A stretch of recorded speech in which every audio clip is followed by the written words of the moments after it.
telah memberikan hidayahnya kepada kita. Dan kalau bukan karena hidayah yang Allah berikan, nggak mungkin kita bisa menikmati hidayah. Sholat yang paling berat buat orang munafik itu sholat isya dan sholat subuh berjamaah.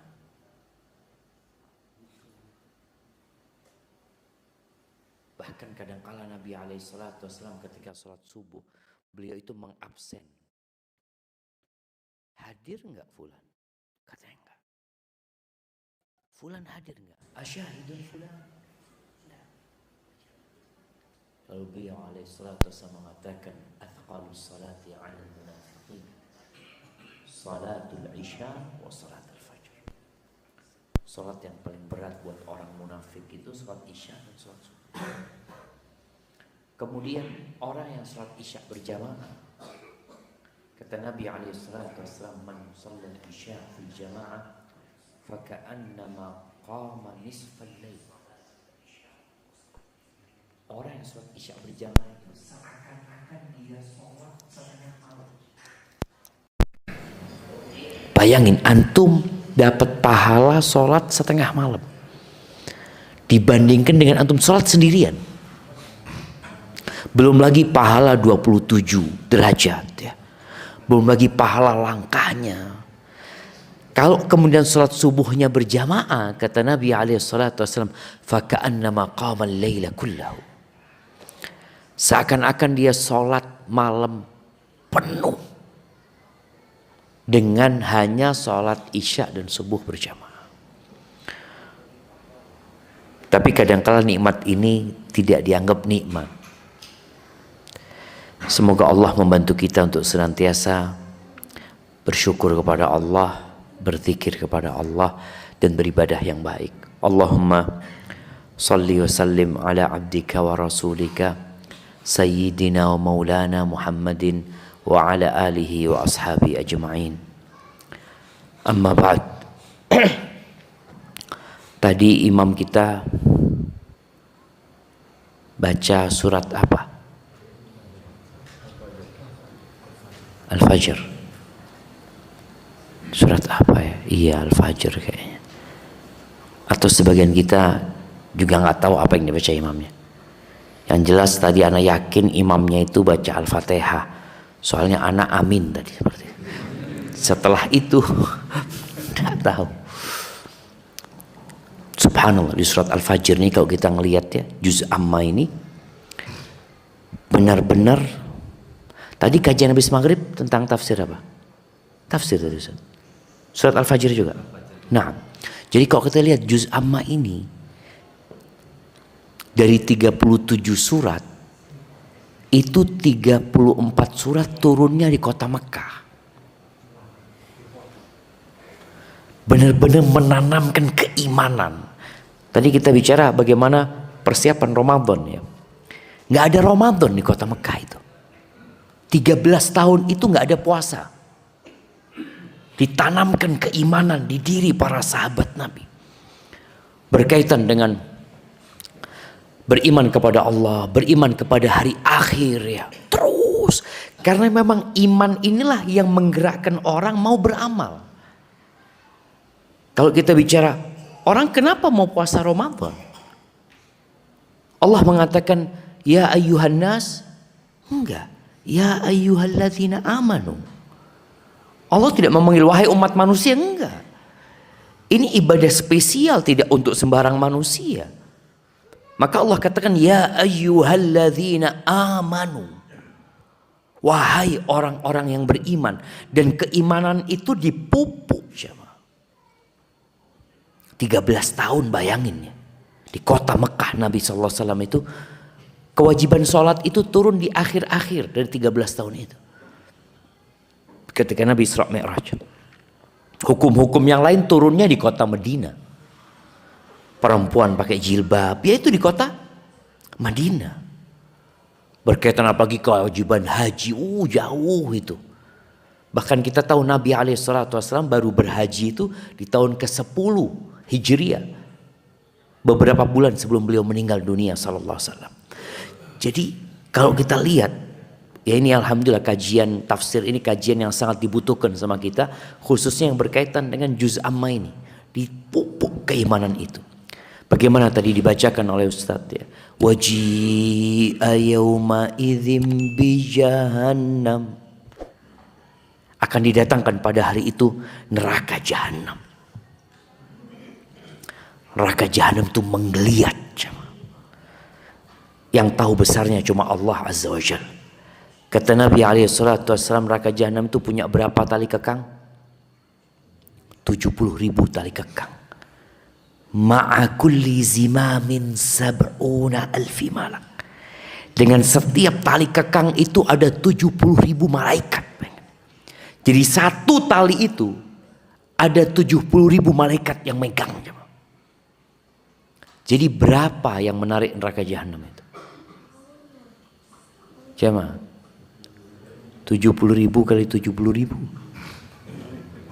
4,9 juta miliar aja.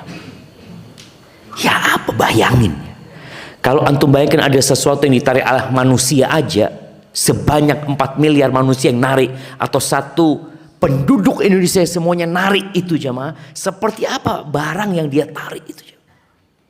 Maka pada saat itu yauma idzi yatadzakkarul insan, pada hari itu semua orang atau setiap manusia jadi ingat, ya Allah, kok dulu aku nggak melakukan amal soleh ya. Yang jahat menyesal, yang taat juga menyesal. Maka dikatakan semua orang pada waktu itu menyesal.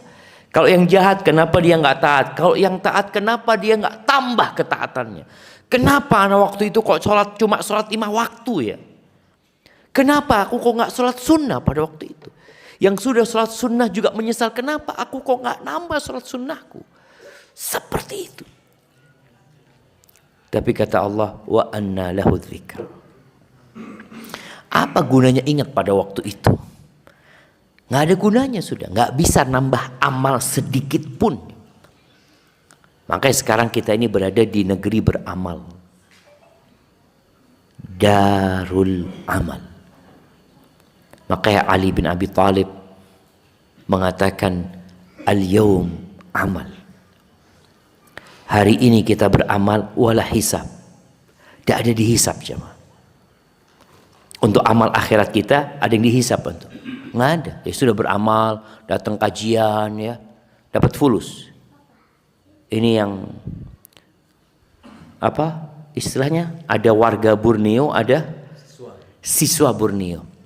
Antum kalau ikut kajian pulang dikasih fulus berapa? Nggak ada. Dikasih fulus. Makan. Kasih makan. Tapi kalau sholat 5 waktu antum dapat apa? Nggak dapat apa-apa kan? Kira-kira kalau antum setiap sholat 5 waktu dapat fulus 50.000, enak nggak jemaah? Enak banget. Enggak, antum akan menyesal dapat uang 50.000 ya. Iya, 500.000 lebih menyesal lagi ya. Kalau setiap sholat antum dapat uang 500.000, berarti sehari dapat berapa? 2,5 juta. Zen apa enggak? Oh zen. Apa zennya? Ini Borneo tutup. Tutup. Kalau tinggal sholat ya tutup. Kira-kira ada warung yang buka jemaah? Antum punya duit 2,5 juta. Kira-kira ada yang buka warungnya itu? Jualan. Ada apa? Nah, jualan. Tutup. Ana mau fulus sholat. Allahu Akbar. Dapat fulus. Antum yang punya mobil mewah, Masya Allah, ana bisa beli mobil Ustaz. Pertanyaan, antum mengisi bensin di mana? Apakah akan ada orang yang kerja cuma isi bensin? Tidak bakal ada. Mereka kan cari duit sekarang kan? Kalau ternyata sholat dapat duit, ada yang kerja di sana? Antum bisa bayangin menyesalnya antum. Buat apa antum keliling di bumi ini, nggak ada orang jualan, nggak ada orang kerja. Apakah akan ada yang nanam padi di sawah? Ada apa nanam padi? Kalau mungkin dia nanam padi dimakan sendiri, jual enggak butuh fulus. Disinilah kita perlu paham bahwa memang kita beramal di sini enggak dihisab, enggak dikasih balasan di sini. Wa ghadan hisab wala amal. Besok kita dihisab enggak ada amal. Makanya kalau kita membaca hadis Nabi sallallahu alaihi wasallam ya. Raqatul fajri. 2 rakaat sebelum subuh itu khairun minad dunya wa ma fiha. Itu lebih baik dari dunia dan isinya. Karena memang tatkala kita di hari akhir, ada yang bawa fulus jemaah. Tidak ada. Anak kasih gambaran buat kita semua jemaah. Kalau ada 2 orang nih, jalan menuju ke padang pasir. Yang satu bawa air segini. Yang satu bawa fulus. Jangan fulus ya, bawa emas dia. 2 kilo. Di tengah padang pasir nggak ada toko, nggak ada warung, nggak ada orang jual air. Kira-kira apa manfaatnya emas 2 kilo? Dia mau beli sama anak. 1 kilo emas. Anak katakan jazakallahu khair, syukur. 2 kilo emas. 1 ton emas anak nggak mau. Yang kita butuhkan apa? Air. Anda nggak butuh sama duit itu. Dan nanti di akhirat kita nggak butuh sama. Karena pada hari itu nggak ada yang bawa harta yang bermanfaat itu tadi. Perintah-perintah Allah kita lakukan. Makanya sekarang kita bicara kita mau nyambut bulan Ramadan. Gembira nggak bulan Ramadan? Sebagian.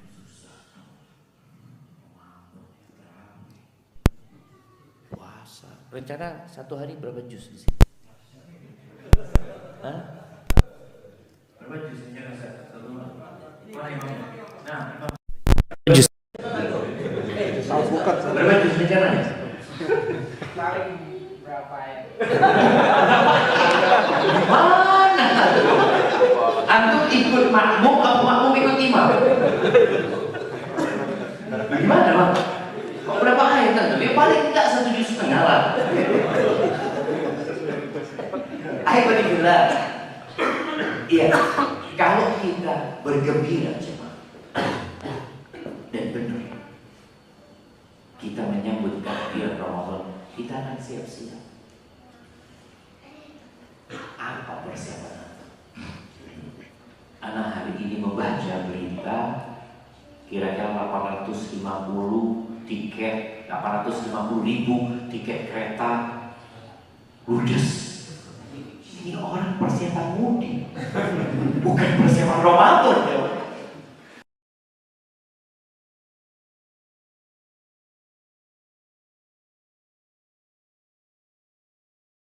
Ada kapan anak pulang itu loh. Jemaah Ramadan ini Nabi SAW kalau sudah datang bulan Ramadan, beliau mengatakan kepada para sahabatnya, atakum Ramadan. Ini datang Ramadan nih. Syahrun mubarak. Bulan yang penuh dengan berkah-berkah bulan ini jemaah. Mau awal, mau tengah, apalagi di akhirnya penuh dengan berkah. Pintu-pintu surga dibuka. Pintu-pintu neraka ditutup. Setan-setan dibelenggu. Kemudian ada yang menyeru, ya baghil khair akbil. Hei, fulan yang ingin kebaikan, ayo sini kau. Sini gitu. Ada panggilan itu. Mungkin panggilan itu dari mimbar.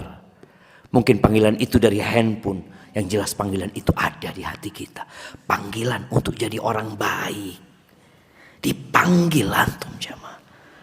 Cuma ada orang-orang yang kopok. Kopok itu tuli. Antum melihat kalau ada orang jalan ke sana, antum mau teriak-teriak, dia nggak dengar. Sebagian kita tuli dipanggil. Ya baghil khair, wa ya baghil syarr, yang mau berbuat jahat, tahan. Ada panggilan itu jemaah. Dan di setiap malam itu ada orang-orang yang divonis bebas dari api neraka. Kemudian di bulan Ramadan ini ada 1 malam, kata Nabi SAW, khairun min alfi syahr. yang lebih baik dari 1000 bulan. Nih siswa-siswa ini kira-kira kalau lulus, pulang bekerja, sebulan dapat duit berapa? Dapat duit berapa jemaah? 10 juta? 20? Anggap 20 juta. Itu kerja berapa lama? 20 juta. Sampai jam berapa kerjanya itu? Biasanya orang yang reparasi nih bang, kerjanya malam. Iya kan? Khusyuk dia. Sampai tahu-tahu azan subuh. Loh, azan. Azan bukan ke masjid, dia mah tidur. Subhanallah. Karena khusyuknya dia. Jadi 20 juta itu dalam sebulan kerjanya malam. Atau siang malam. Siang malam 20 juta itu bang. Allah Akbar. Gimana kalau antum kerja satu malam dikasih 20 juta kali 1000 bulan. Semalam antum kerja. Ada satu malam yang lebih baik dari 1000 bulan. Pernahkah ada di antara kita yang mikir, bener dah. Kemudian dia, kalau gitu Ramadan ini aku harus dapat. Maka kata Nabi SAW, man hurima khairaha faqad hurim. Yang gak dapat tuh Lailatul Qadar nih orang rugi. Rugi sekali dia. Gimana kerja semalam dapat gaji 1000 bulan? Antum kira-kira kalau ngomong sama orang tua antum, Pak saya mau kerja Pak 1 bulan. Insya Allah digaji 1 tahun Pak. Tapi saya tidak boleh pulang Pak. Apa kata bapak antum? Bismillah nak. Bismillah. Wes tidak usah mulai nak. 1 bulan. Antum yang sudah berkeluarga ngomong, istriku yang tercinta, aku ini ada kerjaan 1 bulan. Insya Allah dapat gaji 10 tahun. Benar mas. Ya Allah mas, wis mas tidak usah pulang. Bismillah. Cak doakan di sini. Iya. Gimana sekarang di bulan Ramadan ini dikasih sama Allah gaji 1000 bulan. Tapi ternyata banyak orang yang nggak mikir ke sana. Dan malam yang lebih baik dari 1000 bulan itu ada di 10 akhir Ramadan. Ini ujian buat teman-teman yang reparasi ini. 10 hari Ramadan, enggak. Nanti habis Idul Fitri. Fulus loh, enggak wis. Nanti habis Id aja. THR ini. Orang fulus, godaannya semakin besar. 10 hari terakhir tuh godaannya semakin besar. Makanya banyak emak-emak nih khususnya di 10 hari terakhir itu ngapain? Persiapan Idul Fitri. Bukan persiapan nyari Lailatul Qadar, enggak. Bahkan kemarin ada yang tanya, sebagian emak-emak itu ada yang enggak puasa, kecapean masak soalnya.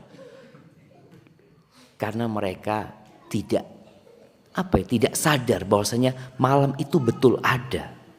Dan malam itu tersembunyi jemaah. Yang jelas ada di 10 hari terakhir. Kalau 10 hari terakhir itu anggap kita ambil 3 hari, 3 malam. Mungkin dapat nggak Lailatul Qadar? Ya mungkin dapat, mungkin enggak. Kalau antum hanya menghidupkan 5 hari, pasti dapat? Bisa jadi dapat, bisa enggak. Tapi kalau antum 10 hari semuanya dihidupkan, insya Allah dapat. Dapat. Karena ada di salah satu dari malam terakhir itu. Maka persiapan Ramadan ini niat. Tolong pasang niat antum. Niatnya apa? Ya, aku ingin Ramadan ini lebih baik dari tahun lalu. Ya, anak dulu sudah sering tidak puasa, sering ini itu. Jadi tolong orientasinya jadikan akhirat. Yang kedua, niatkan untuk masalah sholat malam. Sholat tarawih itu nggak harus bersama imam. Kadangkala ada teman-teman yang kerja, di mana dia di tempat kerja itu nggak bisa sholat tarawih. Habis isya dia kerja lagi, oke nggak apa-apa. Kapan sholat tarawihnya? Nanti pulang kerja. Karena sholat tarawih ini sholat malam dan nggak harus berjamaah. Jadi nggak ada istilah Ustaz, ana sama bos nggak boleh tarawih. Bukan nggak boleh tarawih. Antum kerja, setelah selesai kerjaan antum, fadhol. Antum sholat tarawih sendirian boleh di rumah, mau berjamaah sama keluarga silahkan. Yang jelas sholat malamnya diniatkan dari sekarang.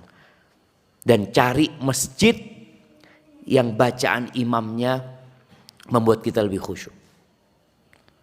Biasanya Yang patas-patas itu jemaah, laris jemaah. Iya, dan di kampung ana itu subhanallah, ya ana beberapa kali ngomong, ayolah yang lebih gena gitu loh sholat tarawihnya. Masalahnya Ustadz, kalau kita panjang dikit makmumnya berkurang. Tidak ada urusan makmumnya berkurang gitu loh. Kita perlu kualitas kita naik lebih baik gitu. Dan milih. Umay kalau ternyata di sini cuma beberapa ayat, ngomong afwan. Ana mau cari yang beberapa juz. Kan nggak apa-apa kan? Nggak apa-apa, cari jemaah. Karena kita benar-benar Ramadan ini bulannya Al-Quran. Yang ketiga, tolong antum juga persiapkan untuk baca Quran. Sebagian kita mungkin umurnya 20 tahun tapi nggak pernah hatam Quran. Nggak pernah. Hatam tuh skema Borneo. Sudah berapa bang? 1000 lebih. Hatam, masya Allah. Profesor, Quran kan nggak wajib Ustaz. Kalau sudah urusan Quran, bisa beri fatwa dia jemaah. Kalau urusan Quran nggak wajib, nggak apa. Jemaah, ini yang kita perlukan. Maka usahakan antum tahun ini ana mau hatam Quran. Dengan artinya 1 hari 1 juz. 1 juz itu berapa menit Ustaz? 20 menit ya. Kalau Ustadz yang baca. Antum anggap 1 jam. Baca 1 jam. Tapi kalau sama artinya tambah 1 jam lagi. Berarti 2 jam. Gak bisa antum sisihkan waktu Ramadan ini 2 jam buat ana sama Allah. Quran itu kalamullah. Baca. Insya Allah jamaah, waktu antum berkah. Ada satu kawan cerita, Ustadz ana itu baru mulai baca Quran Ustadz. Subhanallah, sejak ana rutin baca Quran tiap hari 1 juz Ustaz. Kerjaan ana yang biasanya 2 hari gak selesai, sehari selesai. Itu namanya berkah. Jadi jangan pernah mengatakan ana gak punya waktu. Antum harus khususkan waktu buat Quran. Pokoknya ana mau baca, yang lainnya nunda. Ramadan tahun ini praktekkan. Kemudian perbanyak doa di bulan Ramadan ini. Karena doanya orang puasa itu dikabulkan. Buat siswa-siswa antum lagi betulin sesuatu, antum siapkan handphonenya. Sudah ada aplikasi doa. Baca doa. Lanjutkan kerja. Baca doa terus. Kita setiap sholat mengatakan iyyaka na'bud wa iyyaka nasta'in. Hanya kepadamu kami beribadah dan hanya kepadamu kami minta pertolongan. Buktikan antum memang minta pertolongan hanya kepada Allah Azza wa Jalla. Terus sampai betulkan sandal, itu kita disuruh minta tolong sama Allah. Antum yang oh gampang. Kalau Allah nggak bikin mudah, nggak akan mudah. Di sela-sela ayat yang berkaitan dengan bulan Ramadan, itu ada firman Allah, wa idza sa'alaka ibadi anni. Dan apabila hamba-hambaku bertanya kepadamu tentang aku, fa inni qarib, maka sesungguhnya aku dekat. Ujibu da'watad da'i idza da'ani. Aku akan kabulkan doa orang-orang yang berdoa kalau dia minta sama aku. Tolong tunjukkan kita butuh sama Allah. Jari kita bisa bergerak karena Allah yang bantu kita bergerak. Antum pernah lihat orang kena stroke? Allah bisa bikin antum gak bisa bergerak tangannya. Pernah lihat orang-orang yang sekarang banyak masuk di media ODGJ,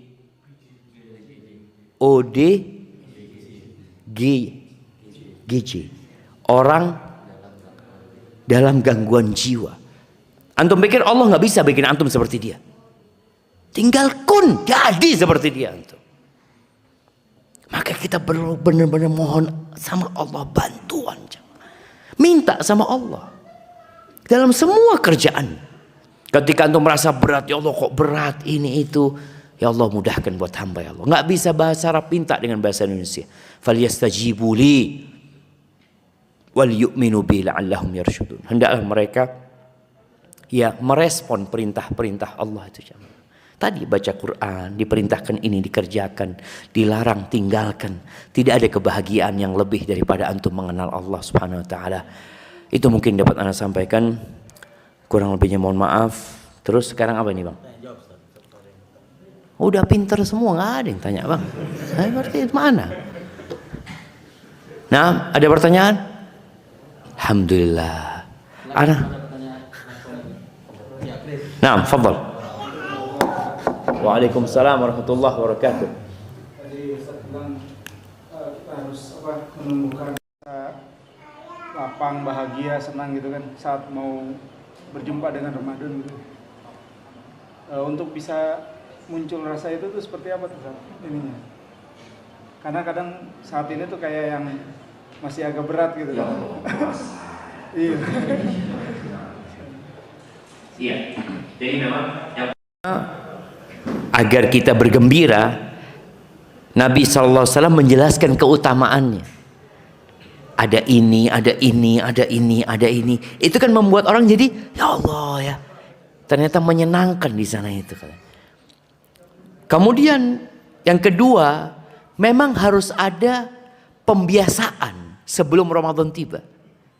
Yaitu memperbanyak puasa sunnah di bulan Sya'ban. Sebagian kita itu nggak pernah puasa sunnah, seumur hidup nggak pernah puasa sunnah. Makanya ketika Ramadan berat dia sekali.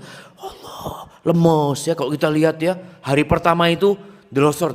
Oh, puasa. Yang lain juga puasa gitu. Dia seakan-akan cuma dia yang puasa gitu loh. Ini sekampung puasa semuanya. Cuma dia begitu lemes gitu. Padahal ada anak SD puasa tidak apa-apa. Cuma karena tidak terbiasa.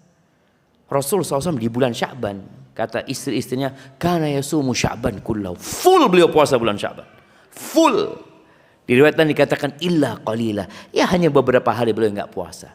Sehingga kalau kita lihat juga orang yang biasa puasa sunnah masuk Ramadan gembira sekali dia. Itu yang dia tunggu gitu. Kemarin anak puasa sunnah, sekarang puasa wajib. Dan biasanya akan terlihat ketika berbuka. Orang yang pertama puasa, Allah, hari pertama kolak, es, apa semuanya, Insya Allah, si sui. Dia, karena dia itu baru pertama gitu loh. Tapi yang puasa sunnah, kadang-kala dia lagi ngaji, oh sudah azan. Dia tinggal akan kurma ke masjid. Ini perbedaan orang yang sudah persiapan jemaah. Maka bagaimana menumbuhkan kegembiraan itu? Salah satunya tadi dengan berdoa, Allahumma ballighna Ramadan, Allah sampaikan kami ke bulan Ramadan ya, tahu dengan kemuliaan-kemuliaannya. Kemudian ada persiapan. Dan sekarang pun persiapan sholat malam. Teman-teman jangan sampai tidur kecuali sudah sholat witir. Momennya seperti itu. Kemudian mulai ngurangi makan walaupun nggak puasa. Karena sebagian orang malah deket Ramadan ini, wah ayo kesempatan ini makan siang terakhir ini, ini. Malah seperti itu dia. Enggak, kita ini mau masuk ke bulan yang penuh dengan berkah gitu. Mudah-mudahan dengan cara seperti itu kita jadi gembira ya. Kemudian ketika sahur kita juga biasa aja gitu loh. Sahur. Kemudian aktivitas sehari-hari biasa, jangan khawatir. Kadang-kala sebagian kita, ya Allah Ustaz, ana ngurangin aktivitas, takut lapar. Ngurangin ini biasa aja. Bismillah jemaah. Yang sekali lagi berdoa mohon sama Allah ya. Maka para salafus soleh itu dikatakan 6 bulan sebelum Ramadan doanya sudah Allahumma ballighna Ramadan. Ya Allah sampaikan kami ke bulan Ramadan. Udah doanya itu. Kita ya Allah kok cepet ya Ramadan ini ya Allah. Itu masalahnya di kita. Hadza wallahu a'lam bissawab. Ini ada pertanyaan dari Ibu Ustaz. Apakah istri dan anak-anak mendapatkan pahala itikaf suami mengingat masih berat untuk ibu-ibu beritikaf dengan sempurna? Apakah istri dapat pahala suami?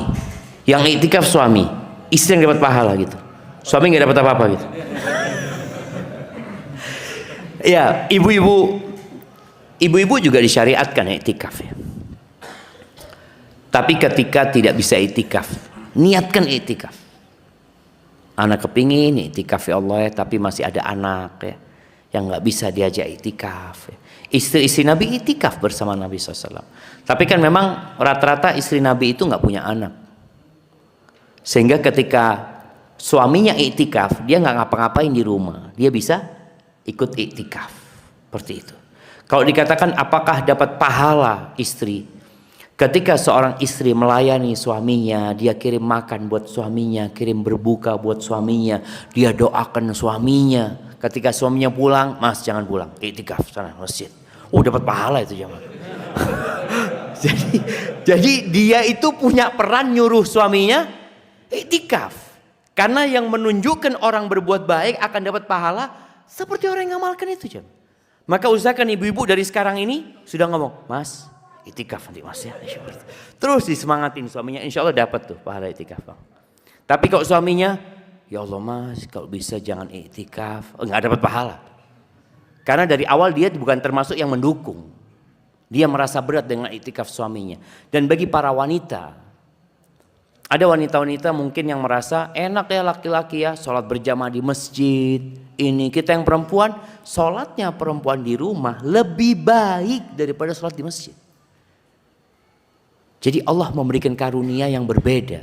Tapi semuanya sama-sama punya amalan yang dikhususkan buat mereka. Hadza wallahu a'lam bissawab. Nah. Nah, fadhal. Kan tadi Ustaz sempat bilang bahwa keutamaan bulan Ramadan kan dibuka pintu surga dan ditutup pintu neraka. Itu mengingatkan saya sama anak TPA sering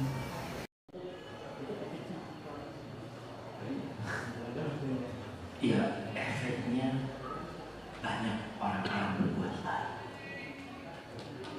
Kita bisa rasakan di bulan Ramadan itu banyak kebaikan. Bahkan tempat-tempat maksiat tutup. Orang yang tidak pernah ke masjid, Antum bisa rasakan malam pertama Ramadan itu, sampai sandal banyak hilang. Dari penuhnya orang-orang ke masjid, penuh siapa? Itu kalau bicara efeknya dari awal malam terjadi perubahan di dunia ini. Ajak lihat tuh orang-orang. Ada orang yang nggak pernah baca Quran. Ramadan, di bis baca Quran. Ya. Kita lihat jemaah di kereta baca Quran. Ini apa? Bulan Ramadan. Ramadan itu bulan Ramadan. Dan itu tidak terjadi di selain bulan Ramadan. Jadi efeknya benar-benar nyata. Pintu-pintu kebaikan itu dibuka semuanya dan semangat orang beribadah, Masya Allah. Karena memang kalau dilihat orang puasa itu yang halal ditinggalkan. Makan minum itu halal. Di sini ada soto bening. Ada. Soto seger. Soto seger. Wah, puasa. Halal jemaah. Iya tahu halal gak halal, tapi ada puasa. Itu dia. Jadi orang benar-benar yang halal pun dia tinggal. Istrinya dekat-dekat sama dia, karena benar-benar dia ini sedang mengabdi kepada Allah. Padahal kan istrinya halal, apalagi yang haram. Jadi Allah mengkondisikan bulan Ramadan ini tadi pintu-pintu surga dibuka, pintu neraka ditutup, dan tempat-tempat kemaksiatan di bulan Ramadan sepi. Coba antum lihat nanti. Hah? Jadi rame kalau dia lihat ya enggak lah. Enggak. Tapi itu bukti nyata, bukti nyata. Sampaikan ke anak-anak, lihat tuh. Di bulan Ramadan itu, bapakmu jadi lebih baik, ibu jadi lebih baik, tetangga jadi lebih baik ya. Orang-orang berangkat ke masjid, berbuka di masjid, baca Quran di masjid, doa di Allah. Kita benar-benar melihat hal itu terjadi di bulan Ramadan. Dan itu tidak bisa dipungkiri. Barakallahu fikum. Nah. Oke, demikian ya untuk ini ya. Masya Allah, ini terakhir barusan. Tidak apa-apa, satu lagi. Nah. Kalau ada itikaf ini apakah abdolnya siang malam kah? Kemudian minimal waktunya? Nah, kalau bicara afdolnya iktikaf itu 10 hari terakhir full nggak pulang. Siang, sore, malam, pagi, petang, siang lagi. Jadi 24 jam. Nabi SAW itu masuk tanggal 21, malam 21, sebelum matahari terbenam, beliau masuklah dengan matahari terbenam, itu baru keluar dari masjid, dari tempat iktikafnya ketika malam Idul Fitri. Itu kalau bicara yang paling sempurna, tapi kan nggak semua orang bisa itu. Maka silahkan kalau bicara waktunya paling pendek berapa lama. Ya, yang dikatakan iktikaf dalam mazhab Syafi'i itu biasanya kita sering lihat di beberapa masjid jamaah ya. Ada tulisan nawaitul i'tikaf fi hadzal masjid. Ada itu kenakalan. Pokoknya mereka mengatakan kalau engkau duduk di masjid antara maghrib dan isya udah niatkan iktikaf gitu loh. Niatkan aku mau berdiam di masjid ini. Tapi tentunya tadi ya nggak sesempurna yang ada orang yang mungkin iktikafnya malam aja. Ustaz anak iktikaf ba'da kerja sampai subuh pulang umumnya seperti itu nggak apa-apa juga. Jadi insya Allah usahakanlah kita paling tidak ada waktu iktikaf kita. Semoga kita dapat Lailatul Qadar, dan mendapatkan Lailatul Qadar nggak harus iktikaf juga sebenarnya. Kita menjaga ketaatan, kita sholat di rumah kita baca Quran, kita baca doa Allahumma innaka afuun tuhibbul afwa fa'fu anni. Di malam-malam itu semoga kita dapat Lailatul Qadar. Hadza wallahu a'lam shawab. Itu mungkin dapat kita kaji. Terakhir Ustaz. Nah. Nasihat untuk ini kan banyak teman-teman penggiat dakwah semua. Nah, yang mana suruh kumpul aja nanti.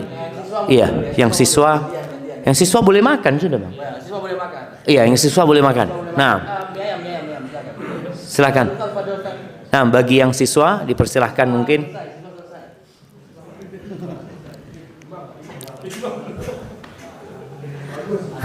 Ini siswa ini. Silakan Pak. Karena waktunya 10 menit.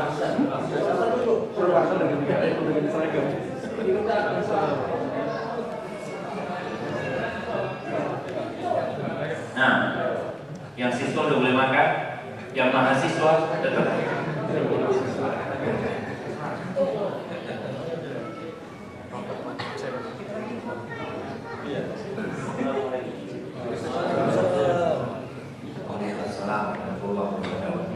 Masya Allah, Ustaz Kuku, gimana?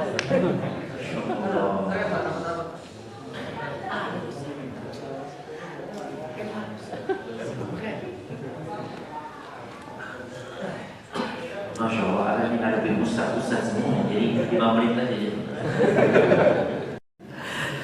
Iya. Alhamdulillah wassalatu wassalamu ala Rasulillah. Jamaah, jalan dakwah ini jalan yang panjang, berlika-liku, penuh dengan onak dan duri, terjal. Terkadang kita harus mendaki, dan terkadang kita harus menyeberang di lautan yang penuh dengan ombak, dan sebagian kita nggak pernah sampai ke daratan, mundur.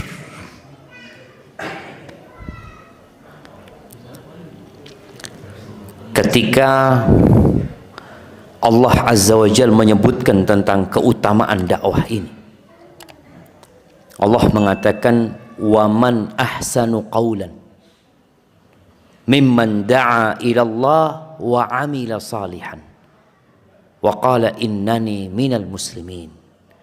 Dan siapakah yang ucapannya lebih baik? Siapa?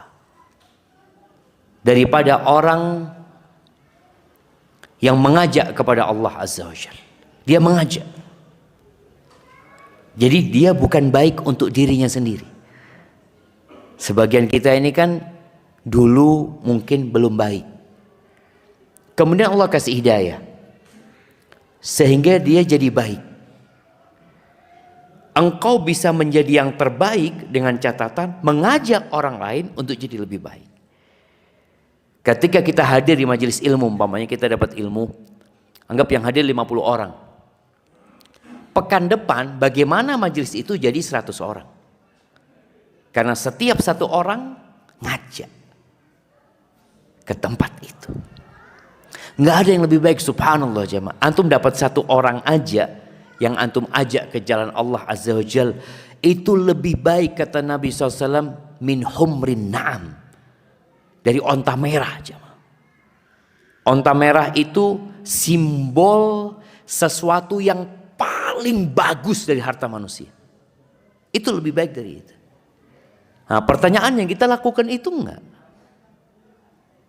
Wa amila salihan, dia mengajak orang lain, dia sendiri berbuat baik jemaah. Dia bukan hanya pintar ngomong, tapi dia juga berusaha untuk mengamalkan dalam kehidupan dia. Wa qala innani minal muslimin, dan dia berkata, aku termasuk orang-orang yang berserah diri kepada Allah Azza wa Jalla. Dan jalan dakwah ini kalau bicara ikhlas, ustadznya harus ikhlas. Yang ngundang ustadz harus ikhlas. Yang jadi panitia kajian harus ikhlas. Yang jadi tukang parkir kajian harus ikhlas. Semuanya harus ikhlas. Jangan antum berpikir ustadz harus ikhlas ustadz. Iya. Karena semua yang tidak ditujukan bagi Allah Azza wa Jalla akan sia-sia. Dan ikhlas itu berat jamaah.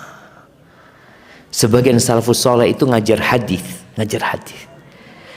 Baru satu hadis niatnya sudah berubah. Dia mulai luruskan, ya Allah, ternyata satu hadis itu butuh beberapa kali niat jamaah. Bagaimana dengan yang kajiannya 1 jam? Yang kajiannya 1,5 jam. Bagaimana dengan panitia yang mempersiapkan kajian?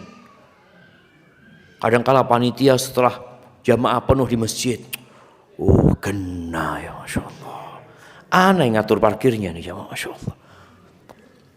Maka tolong niatkan lillahi ta'ala. Belajar kita berbuat sekarang, kemudian melupakan apa yang kita perbuat. Sudahlah, niatkan buat Allah Azza wa Jalla. Lalu yang ketiga, merasa jalan itu panjang biasanya membuat orang itu jadi lelah. Kok nggak nyampe-nyampe. Kita perlu kawan. Biasanya kalau jalannya jauh ada teman ngobrol, itu jadi nggak berasa. Antum cari kawan dalam dunia dakwah ini, ya dalam mengatur dakwah ini, yang dia mengingatkan antum. Kalau antum malas, ada yang telepon, fulan kok nggak kelihatan antum. Ini loh ada Ustadz fulan datang. Perlu diingatkan. Karena jamaah tanpa seperti itu, setan itu akan mendekatin kita. Antum bisa bayangin kenapa sholat sendirian belakang soft itu nggak boleh sama Nabi SAW. Jangan. Antum masuk ke dalam soft gitu. Jangan bikin soft sendirian. Karena memang kita nggak boleh sendirian. Setan